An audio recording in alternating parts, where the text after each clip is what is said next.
What's up, guys? Welcome back to the channel. It's Tactical Logan here, and before we get into it, gotta do the typical YouTuber things. If you like the video, if you like the content I do here, hit the subscribe button. Those are the only two things I'm gonna ask. That's a gentleman agreement between me and you.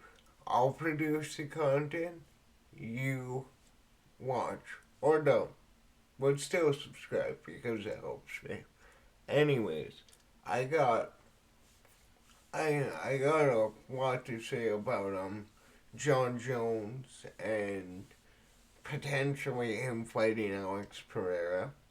It will most likely be Stipe Miocic, I think. But there is a lot of stuff coming on from that, and we also have an article where Jon Jones teases his return date. But to start off, I think even though Stipe Miocic and Jon Jones is a guaranteed money fight, I think the best fight to make for Jon Jones is Alex Pereira. I think that fight will be one of the biggest draws you can possibly make. Alex Pereira is at the top of his game right now. He is a massive draw. You look at his social media, you look at his YouTube channel, you look at any interview he is in, he's pulling insane numbers for a guy that doesn't talk English. As well, he's a Brazilian. Brazilians tend to gain massive audiences, whether it's Anderson Silva, Vitor Belfort, Jose Aldo, who, holy shit, that was a wicked performance. I'll get into that one in a bit here. But Alex Pereira managed to absolutely destroy Adesanya's career. He came in, well, like Adesanya said, from drinking at a bar, wasting his life away, and he shot up to the top and beat Adesanya. Then, in the rematch, he got caught. So, he went up to heavyweight. He fought Jan Blachowicz. He won that one convincingly. Then he starches Yuri. And then he starches Jamal Hill. Like, Alex Pereira at 205 is one of the most God mode overpowered fighters we have ever seen. And he's only getting better somehow. You look at his jiu-jitsu, he's getting really good on that under Glover Teixeira. He ran through Jamal Hill with ease. Good. Like the clip of him getting shot in the nuts and just pushing her Dean to the side and then knocking Jamal out 3 seconds later will go down in history. And then obviously his taunt at the end was hilarious. But then you have Jon Jones, the greatest fighter we have ever seen in any promotion, any possible way we watch MMA. Jon Jones is the greatest we have ever seen. Obviously, you can argue the positive drug test, how the UFC was back then, but he ran through every legend in 205. Then he ran through every legend of his time at 205. And then he came back and ran through every up and comer there was. Obviously, those fights were close, and you can argue he lost a couple. I thought he lost all of them at the time, but when I went back and rewatched the Thiago Santos, Dominic Reyes, and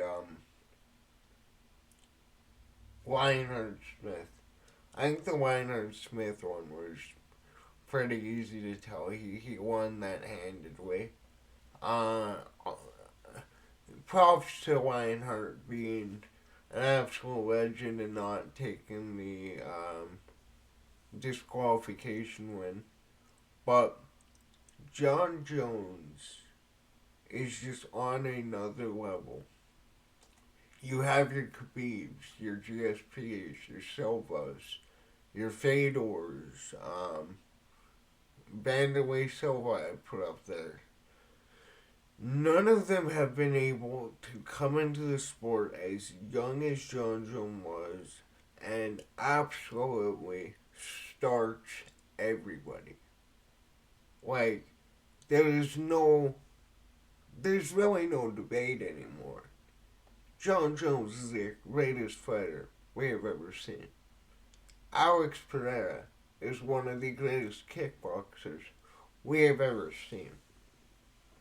So, when you look at a fight between these two, what's the story here? Well, with Jon Jones, he's chasing legacy fights. He doesn't have any interest in fighting contenders, which I absolutely agree with on a business level. Now, would I like to see him fight a Pavlovich, a Thomas Aspinall, um, Curtis Blades even? Absolutely. All his fights are killer fights.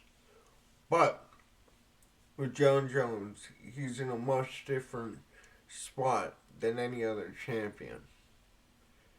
He already beat the contenders of the past, present, and future.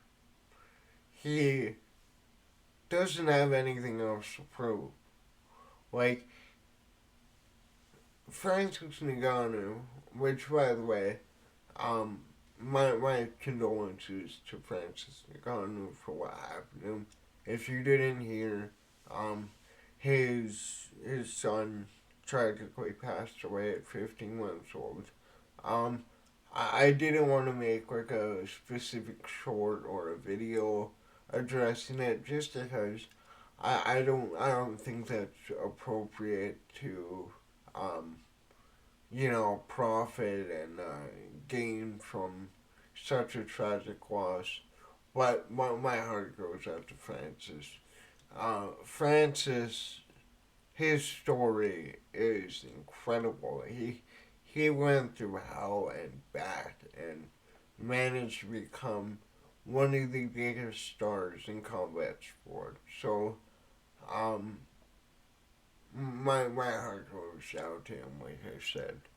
But Francis Ngannou struggled to beat Cyril Gane. It wasn't until he established the ground game, he put the pressure on Cyril Gane, and he won the last 3 rounds. Jon Jones walked across the cage, took him down, and choked him out with ease. Like it was nothing. Done. Double champ. Greatest of all time. Right there. So, unless the contender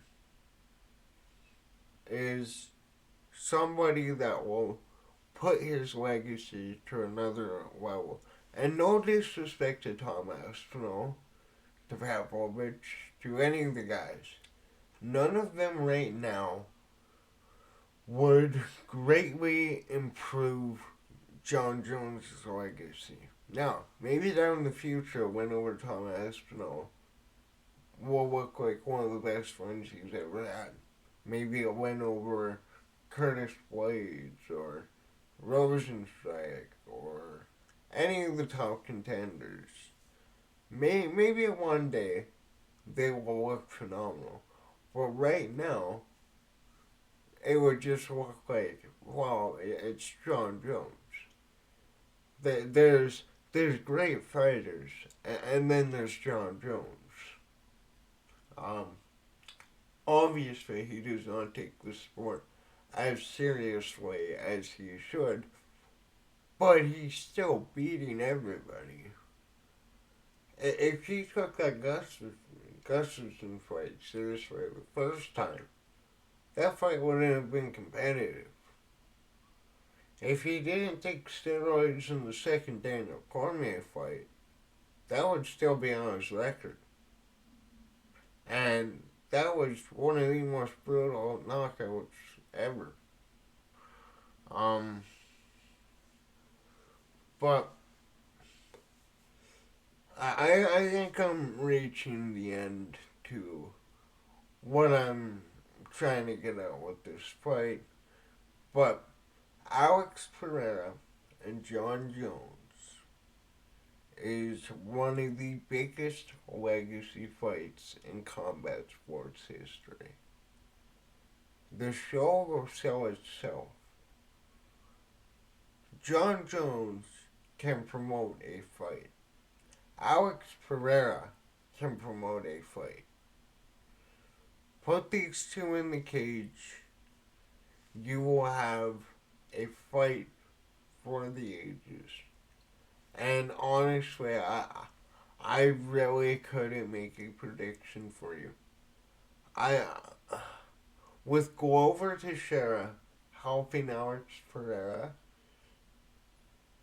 I really think either of them can beat each other with ease, but I also think both of them could go to a 5 round blood war. Well, I don't know.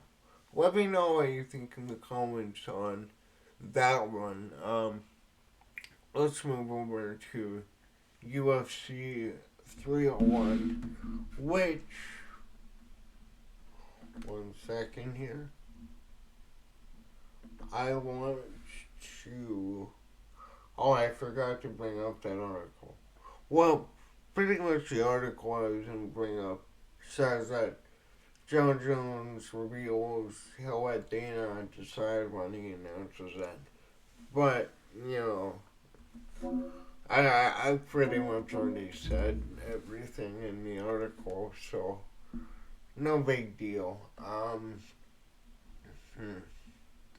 Okay, now, I was watching the Leafs game, so I didn't get to see many fights, but I got to see the main event and co-main event.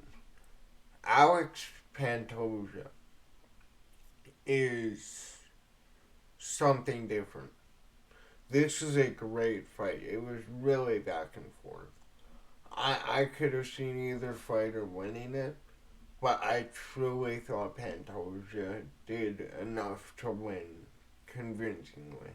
This guy, he may not be a Demetrius Johnson, and I don't think anyone will be, but this guy is a bona fide star. This guy has all the tools he needs to run with this belt. And I think going up against a contender like Steve Ursay really showed what he is made out of. And Steve Ursay has nothing to be ashamed about. He is a beast. I truly believe that this rematch will happen very soon. And then we get to Jose Aldo versus Jonathan Martinez. This may not be the prime Jose Aldo, but this was one of the most motivated Jose Aldos I've ever seen. Like, everything from his jiu-jitsu to the striking to the distance control, everything he did in this fight was just to a T perfect. And I absolutely think the UFC, if anybody from the UFC or if you're connected to them in any way, book Jose Aldo versus Dominic Cruz. That is the fight you need to make. It is a massive legacy fight. It it would it would show itself. You can make that a main event of a fight night. You can even make that a main event of a low UFC numbered pay per view. But I mean, even a co-main. I think a co-main makes more sense. But yeah, incredible comeback for Jose Aldo. One of the greatest fighters of all time. Sad he never got the Conor rematch, but incredible fight. Anthony Smith. Now we're getting to the fights I've only seen clips of. Anthony Smith, incredible victory. Um, First round submission, just a phenomenal win for him. I really like him. Obviously, he's on Bisping's podcast and he's on the ESPN commentary. Also, he goes on Jesse on Fire at one. He actually sheds light on a lot of the stuff that um uh, fucking a lot of the stuff that people in MMA miss. Okay, I'm just making sure that this is still up. Um, Michael, I can never pronounce this guy's name. Uh, Michael Pereira. Michael Pereira. Yeah, I think that's it. First round submission, great for him. Middleweight. I thought he was at welterweight. I'm not sure on that. Great fight for him. Paul Craig versus KO Bro. Whatever happened to Paul Craig? He was supposed to be like one of the big middleweight contenders, and he's just like he had that one good run, and ever since then, he's never been the same. Let's go to the preliminary. Jack Shore versus Brito. Uh, Second round knockout. I haven't seen this. I thought Jack Shore was supposed to be like one of the top contenders. That's sad for him, actually.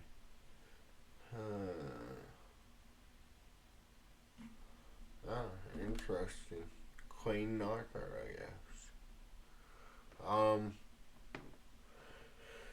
Women fight. I don't know who any of these people are.